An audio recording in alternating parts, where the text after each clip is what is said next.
Breaking news. ॲम्ब्युलन्समध्ये गोवंश तस्करीचा पर्दाफाश.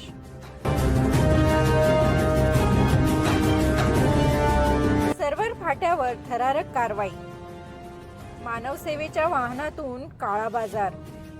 धुळ्यात ॲम्ब्युलन्समधून गोवंश वाहतूक उघड. धुळे जिल्ह्यातील सर्व्हर फाट्याजवळ गोरक्षकांनी संशयित ॲम्ब्युलन्स अडवत गोवंश तस्करीचा धक्कादायक प्रकार उघड केला आहे. ॲम्ब्युलन्समध्ये गायींना अमानुष पद्धतीने कोंबून वाहतूक केली जात असल्याचे आढळून आले.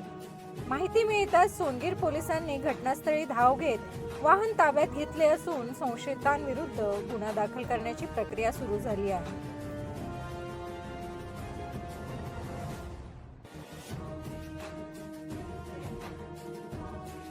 V7 एक्सप्लोरर न्यूजसाठी निलेश गावित यांचा हा स्पेशल रिपोर्ट.